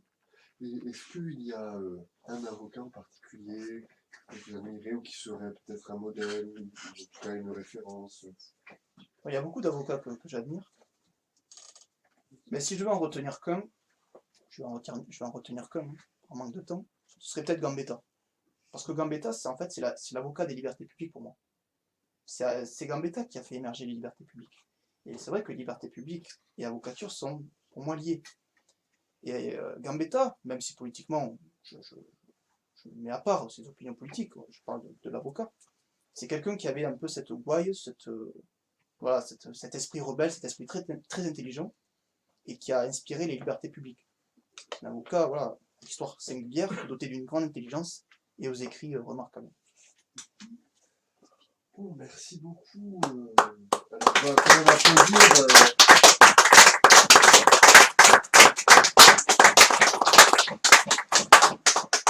Alors là, je crois, mesdames et messieurs, qu'on a assisté à un excellent exercice. Je donne ce que vous voulez maintenant. Merci, c'était un privilège de vous entendre. On va reparler de ça. Tu ne lui donnes pas ton slip, s'il te plaît. Tu Non, mais Ouais, bravo. J'ai appris Franchement, beaucoup. On va détailler tout ça, forme et fond. On fait une pause. Est-ce que certains veulent... Est-ce qu'il y en a qui veulent faire une pause ou... Puis pour monsieur même, ce serait peut-être... J'en peux plus là. Ok, alors, on fait une pause et on revient juste après.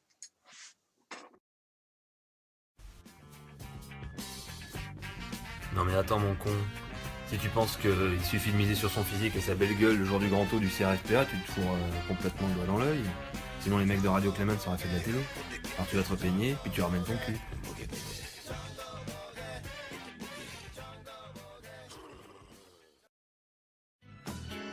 Tu as loupé le CRFPA? Tu te sens rejeté? Rapproche-toi des Pyrénées. Et rejoins-nous sur la page Facebook de Radio Clémence.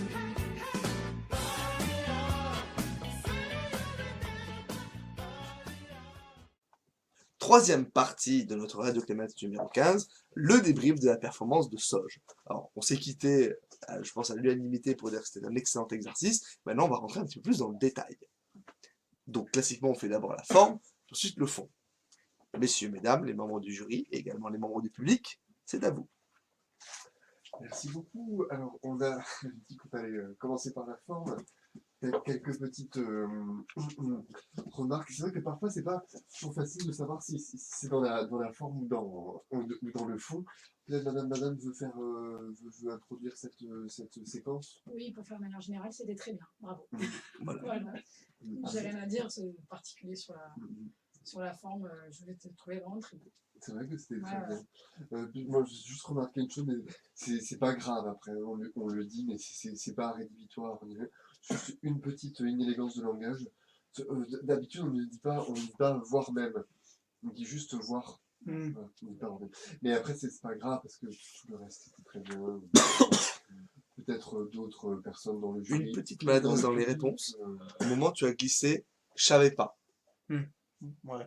Genre, c'était pas nécessaire. Ouais. Voilà. Après, par contre, un truc dans les formes qu'on voit pas assez souvent et c'est bien, tu as cité le document. Et ça, je veux vraiment qu'on le remarque, c'est une très bonne chose. Surtout à Toulouse. Moi, c'est 3 petites remarques. Tu utilises pas mal de fois le jeu. Ça a évité. Oui, ouais, oui et non. Ça dépend. Ça, oui, après, ça De dépend manière des modérée questions. peut-être. Oui, voilà. Tu utilises aussi l'expression pour moi. Tu utilises le quand on te pose la question selon vous. Et après, j'ai entendu voilà. Après, Ouais, il a dit voilà. la conclusion étant voilà. Il a dit voilà. Et en fait, ça aurait été bien de ne pas faire cette après, si tu veux ce dire, silence. si tu veux pas dire voilà, ouais, tu laisses un silence. Tu dis quoi? C'est très Ouais, c'est encore mieux. Ouais, c'est vrai. C'est voir quoi? Je suis sûr de réussir ton domaine. On est bon sur la forme? Passons.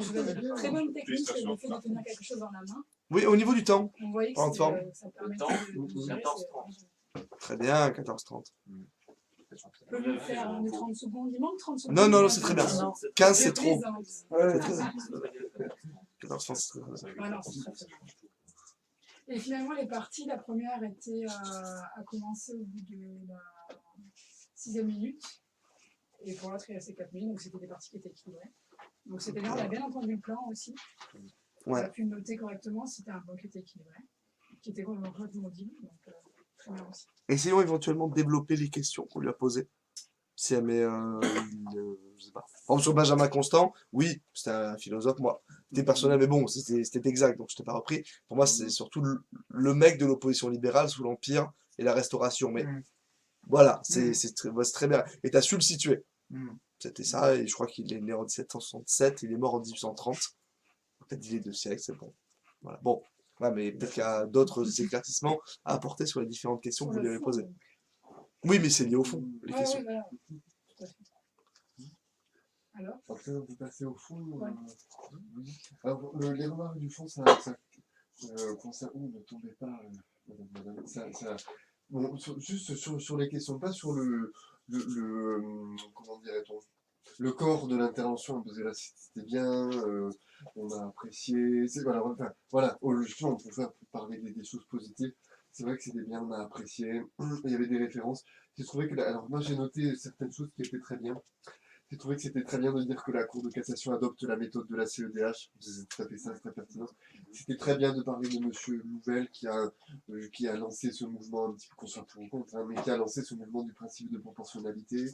Et c'était très bien un petit peu aussi de dire qu'on fait fi de la loi, ça on peut être pour ou contre pareil, mais de donner cette constatation. Alors juste peut-être deux choses. C'était sur les questions qui auraient mérité d'être précisées, parce qu'en fait pour l'arrêt de règlement, il fallait dire que c'est lorsqu'une juridiction se prononce en dehors de tout litige. D'accord. Voilà, comme si elle était législateur. Et après, par exemple, c'est qu'en fait, pour les voies de recours, c'était un petit peu confus, parce que la CEDH exige que ce soit le cas en matière répressive, mais en matière civile, simplement, la CEDH n'exige pas qu'il y ait un appel.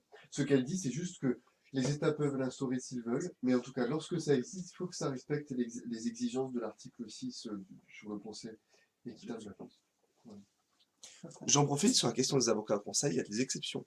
Il n'y a pas d'avocat au conseil en matière électorale, en matière pénale, et pour les recours pour excès de pouvoir devant le Conseil d'État. Et en matière disciplinaire, sur les avocats. Bien dommage.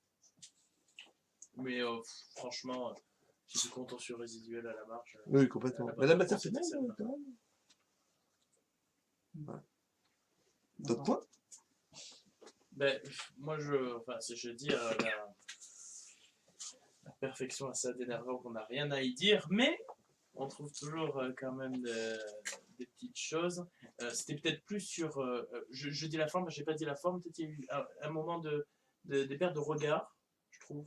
Je crois que le regard aurait permis peut-être de mieux vers le jury de se concentrer à des moments.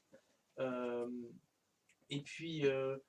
beaucoup très axé publiciste, ça on sentait que tu revenais un peu vers ce que tu connaissais. Mais ça pour moi c'est une bonne chose, on n'entend pas assez.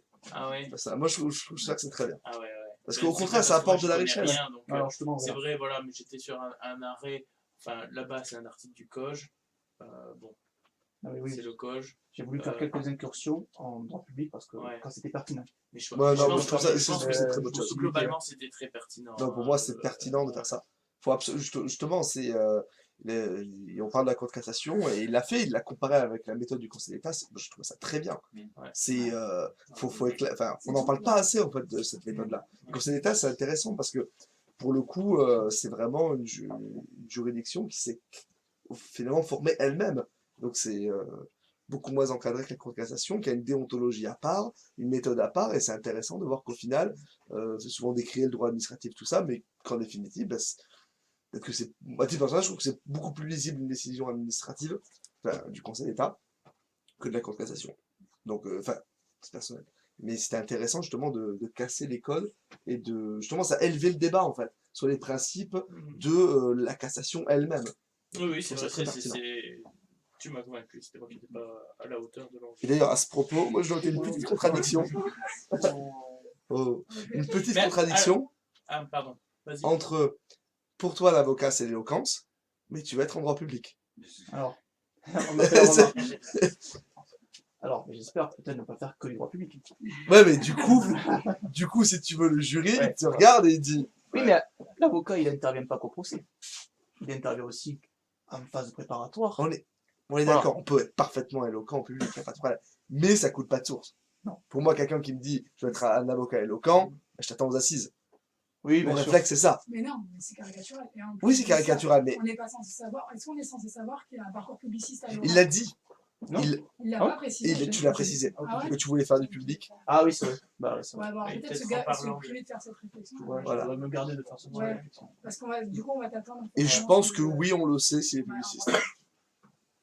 Moi, mes grands euros, je savais qu'ils avaient mes notes. Je le redis. Je pense que quand tu passes... Il y a une partie entretien d'embauche. C'est pareil. Couibier, on lui a posé plein de questions au procédure civile, parce que ses écrits de procédure civile, ils avaient des traits moyens. Donc ils le savent. Ah oui, ils ont tes notes, ils ont tes specs. Autre chose sur le foot D'autres choses sur le foot Eh ben oui, peut-être la robe. Alors Ah oui, la robe. Bah, moi j'avais... Le coton. Ou alors est-ce qu'on garde ça pour le quiz chronique? On garde ça pour le quiz chronique. Ah mais si vous voulez, mais c'est parce que tu nous avais demandé de faire en sorte de répondre aux questions qu'on avait posées. Ouais, mais souvent on le garde pour si on fait une capsule à part. Non, mais pas forcément que sur l'Europe, sur les autres éléments. Ah d'accord, vas-y. Mais je sais pas, est-ce que vous avez des réponses à apporter Je crois qu'on a par rapport répondu aux à questions. chaque fois à la question, non Pas toujours, parce que l'idée c'est justement ça attend qu'elles aient vos questions. Tu vois, on dit bah, d'accord, on enchaîne. Bah, simplement, moi, je peux peut-être répondre à 2-3 questions que j'avais posées pour que ça soit clair.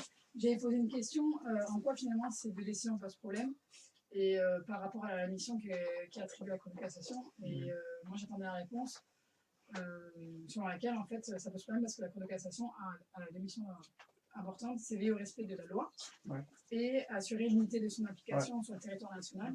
Et ça, justement, le fait qu'ils jugent au regard de la proportionnalité, donc il y a une juge d'équité, ça posait problème par rapport à ça. J'avais demandé aussi pourquoi il y a une différence entre le droit et le fait. Et en fait, c'est des moyens qui sont au service d'une seule fin. Et la fin, donc, c'est garantir l'égalité devant la loi et la sécurité juridique. Et ce terme de sécurité juridique n'est pas souvent revu finalement dans le débat. C'était l'objet de la question Ouais. sur le droit souple.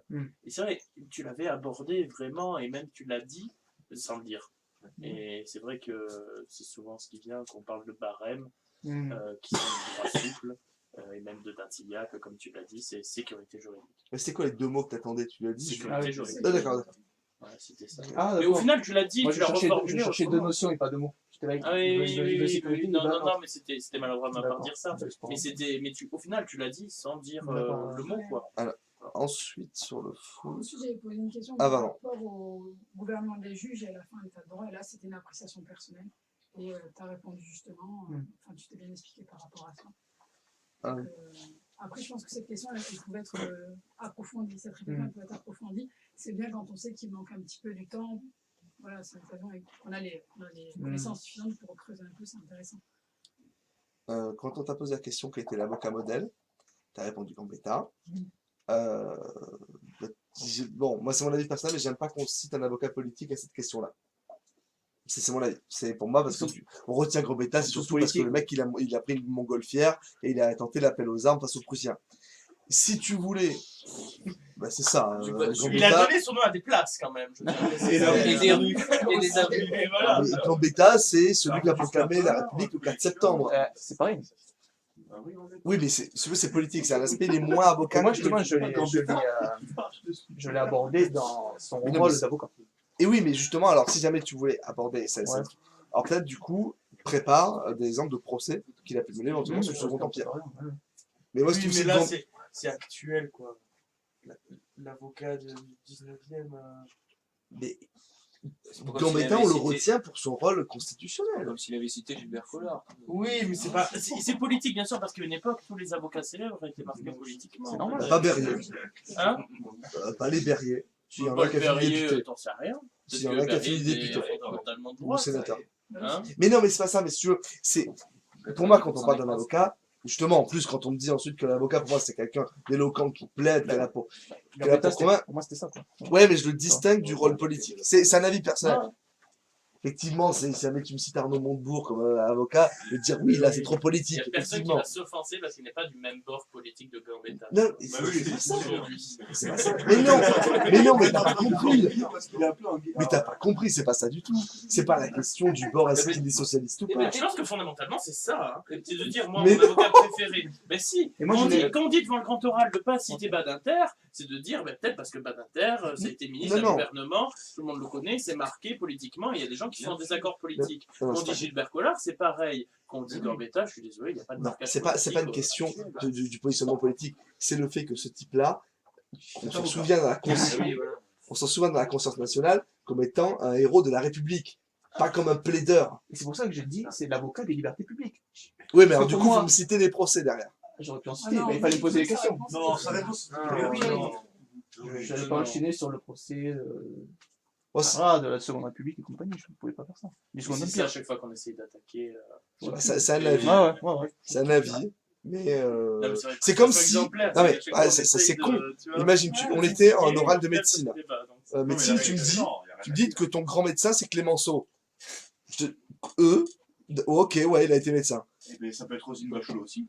Mais non, mais on parle d'un vieux truc. Elle était pharmacienne, je précise. On parle de vieux personnages. Mais tu vois ce que je veux dire, on s'en souvient pour d'autres Pour notre Ah, explique justement, que moi, leur j'ai voulu, métier. j'ai voulu dire que Gambetta, il n'est pas que connu pour avoir été ministre, il est aussi connu pour avoir été ministre. Président du conseil. Au-delà, en fait. Hein, Président du conseil. Mais oui, il va plus Il loin a pris un que les risque, premières en fait. apparences. C'est ça très bien. Mais oui. Et T'es président au du contraire, plutôt conseil, que de ouais, faire tu vois. Sous les présidences de Thiers et de MacMahon. Oui, on cite Parce toujours qu'avant les qu'ils se mêmes. butent. C'est vrai, il a raison, c'est toujours les mêmes. Tronchet et compagnie. Gambetta, c'est la première fois qu'on l'entendait. Radio Clémence depuis 3 ans. Bon. Je le redis. Voilà, c'est. Voilà. Je prends le risque. Madame. vous avez parlé à plusieurs reprises, enfin, vous, tu as parlé à plusieurs reprises de l'ordre public familial. C'est écrit dans quelle disposition législative ou dans quel texte? Parce que j'ai jamais trop. Alors moi aussi, récemment, je connaissais pas la notion en fait. Mais je l'ai appris il y a pas longtemps. Là, effectivement, c'est une notion. Alors c'est une notion assez doctrinale en fait. Elle n'est pas utilisée par les juridictions. Parce que moi, je Mais pas vu dans les textes. on peut la définir parce qu'elle contient quoi. Protection de l'enfant, stabilité du couple et compagnie. Oui, C'est un ordre les public attributs de la de famille. protection. Oui. Ok, il a été président du conseil pendant 3 mois. Ok, autant pour moi. Non, mais c'est intéressant, j'avais un doute. Hein. Je ne voulais pas que nos auditeurs aient un doute. Je crois que oui, voilà, déjà. Ouais, bah, Et le juge Magnon, parce que tout le monde a fait. Ah oui, le bon juge Magnon. Mais oui, le bon juge Magnon. Voilà. Magnon. Bon juge Magnon. L'état de nécessité, Château-Thierry. Faut savoir, pénaliste. Hein. Bon, le bon juge Magnon. Parce qu'en fait, on dit qu'il rendait une justice clémente. Je connais que le juge Berraud. C'est pour ça, c'est par rapport aux deux décisions. Parce qu'en fait, c'est la position de la Cour de cassation, c'est-à-dire que les dispositions qui étaient applicables dans le cas de litige aux parties, c'est des dispositions qui étaient très dures.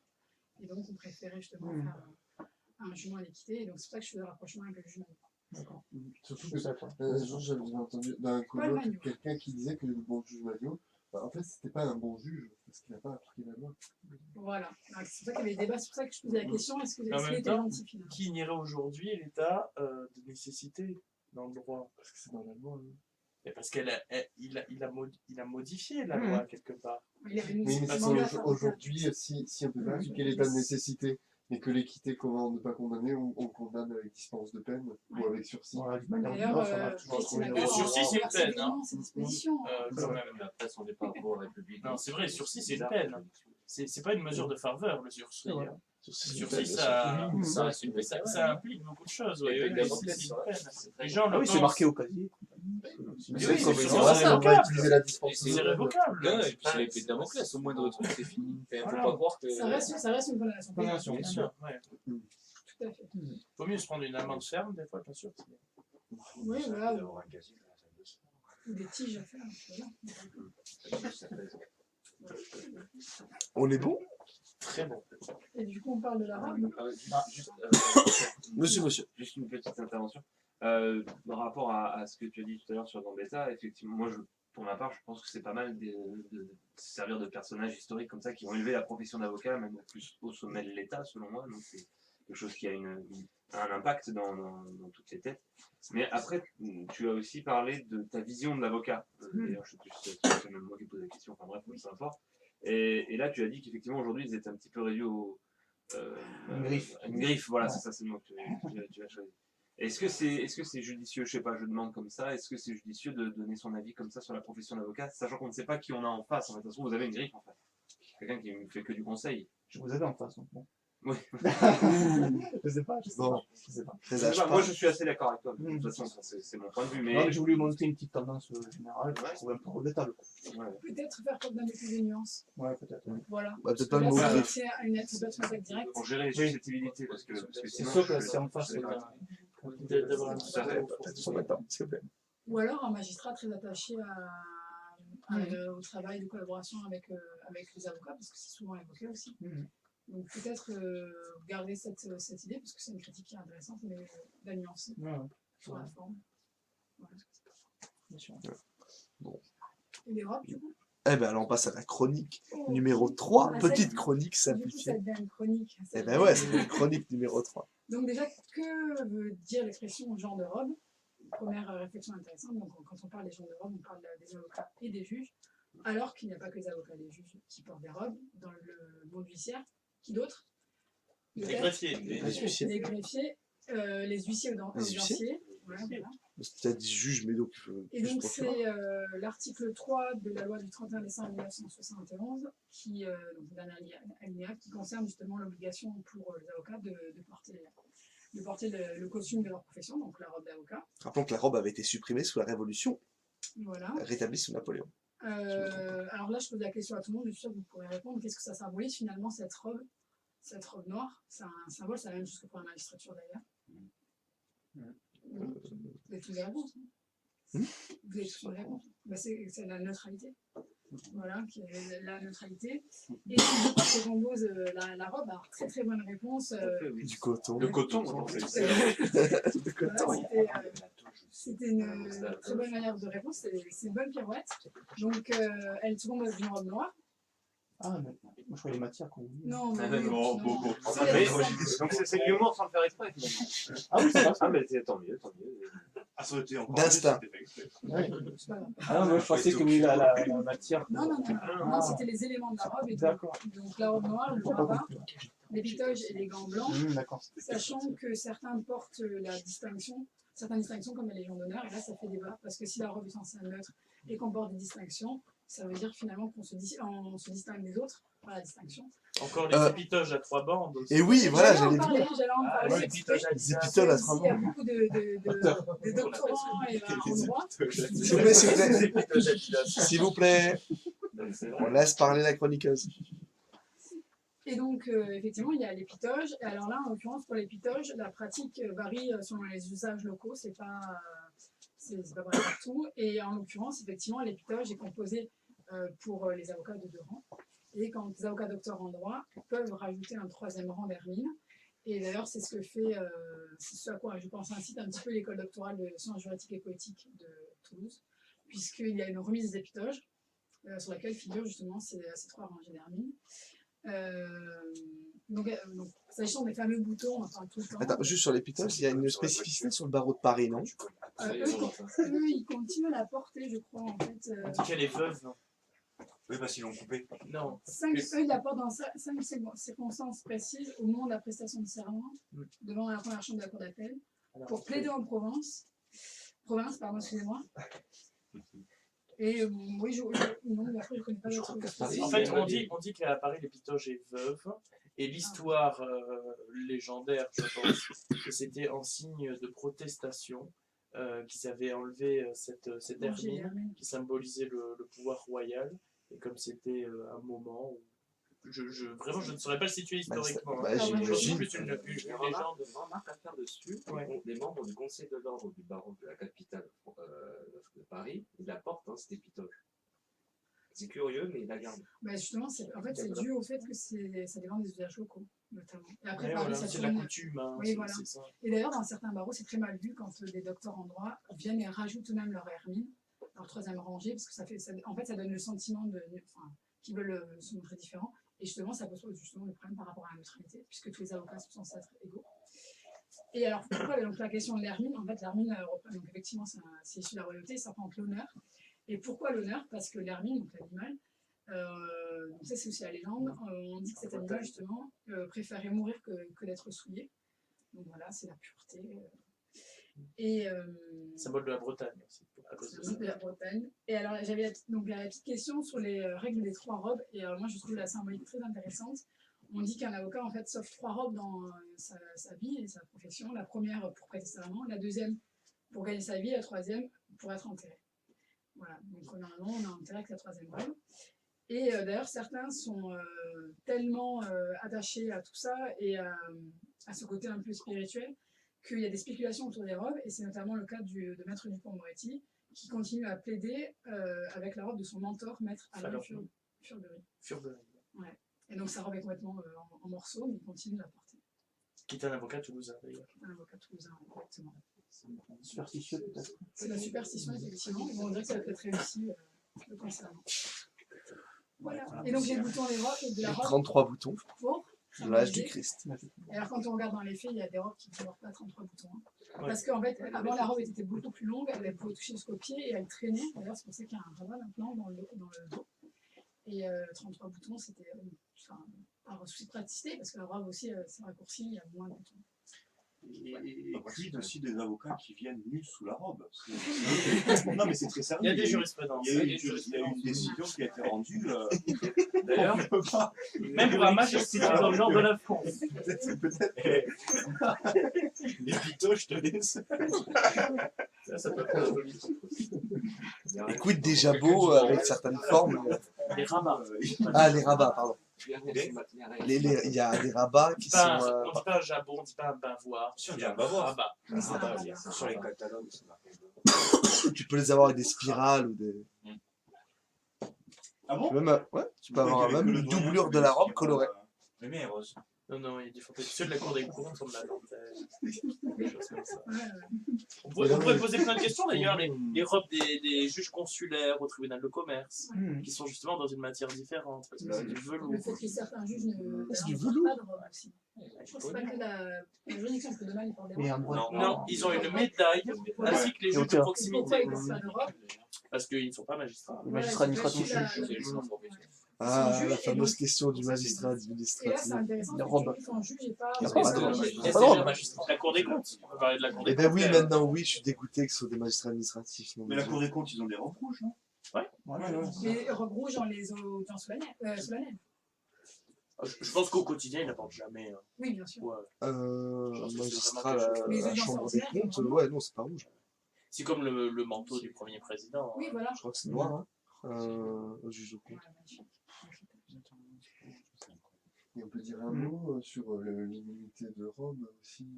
Alors ça, je t'en prie, par exemple. Ah bah c'est, en vertu de ce principe, un avocat ne peut pas être poursuivi pour ce qu'il aura dit pendant sa plaidoirie. Ah, ça, c'est la loi de 80. Pendant l'audience. Voilà, pendant l'audience. Dehors. Voilà. Mais la Cour européenne. C'est pas une immunité absolue. Vraiment Hein. pendant Mais- l'audience, pas tout le temps. Les outrages à magistrats sont quand même recevables. Hein. Il y en a. Mais ça fera l'ouverture peut-être C'est un sur peu un facile prochain sinon. sujet Tu dois par avoir rapport aux tweets et aux messages Facebook, etc. des avocats qui, pendant l'audience, envoient des correspondances. Rappelons le serment qui a existé jusqu'en 1982, qui était napoléonien, et qui supposait le respect à l'autorité de l'État, des tribunaux, qui étaient très sévères envers les avocats. C'est vrai. Le délit d'audience qui a été supprimé, non, par Badinter. Ah non, c'est la disposition de l'article Oui, qui permettait aux juges de se saisir et de 450 trancher et quelques à du code de l'audience. procédure pénale Ouais. qui peut mettre, attention, en mandat de dépôt pour une durée de 2 mois, je crois. Il peut même condamner à 2 mois ferme toute personne à l'audience qui cause du trouble. Ah Mais oui, ça mais reste quand même un des oui, rares oui. cas d'autosaisine Oui. à Ça, l'audience. c'est- Oui, exactement. Mais pas l'avocat.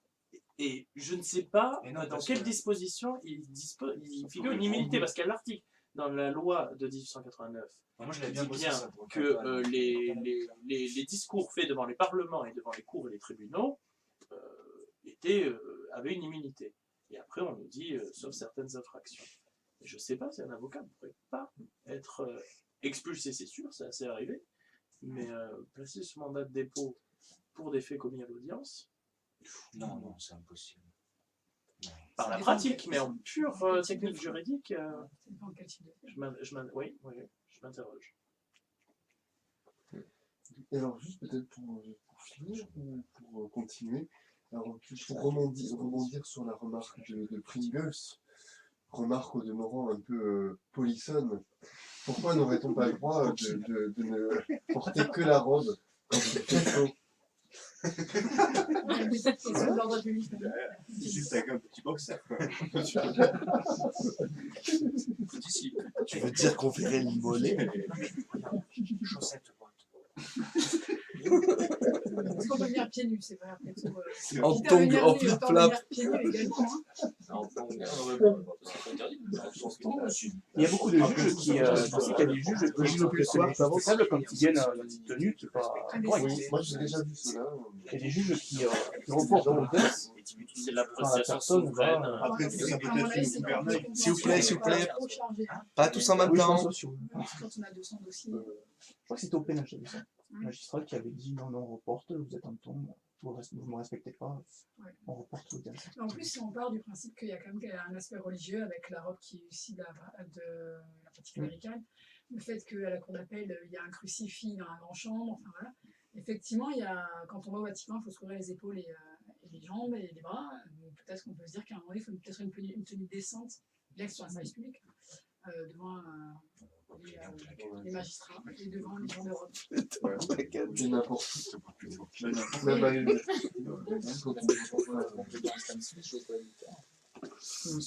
Pourquoi? J'ai pas entendu la fin de la phrase. Non, madame dit qu'il faudrait s'habiller. Elle dit qu'il faut s'habiller décemment quand on va à l'église, donc aussi au tribunal. Et peut-être aussi, mais un peu partout en fait, ça devrait Il y avait un procureur, je sais pas, faire presque un endroit religieux.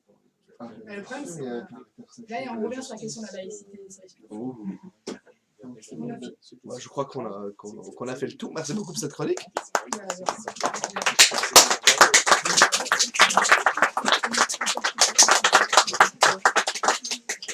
Et merci à tous et à toutes d'avoir participé, d'être venus pour ce Radio Clément. Je remercie particulièrement Jimbo, c'était pas souvent là, mais à chaque fois tu viens pour nous. Merci à toi, merci au candidat. Voilà, merci beaucoup à Soj. Merci pour cette performance plus que prometteuse, très encourageante, surtout dans un domaine qui ne t'était pas familier. Non, c'est vrai, c'est vrai. C'est donc... Ouais, c'est vrai. Ça va, posez. Voilà, posez. Avant que je vois la Cour de cassation, j'ai vois... Ça va être comme ça. Bien. Eh bien, écoutez, encore une fois, merci à tous. Bon courage pour vos révisions et on se retrouve, j'espère, dès la semaine prochaine. Allez, on va le dire.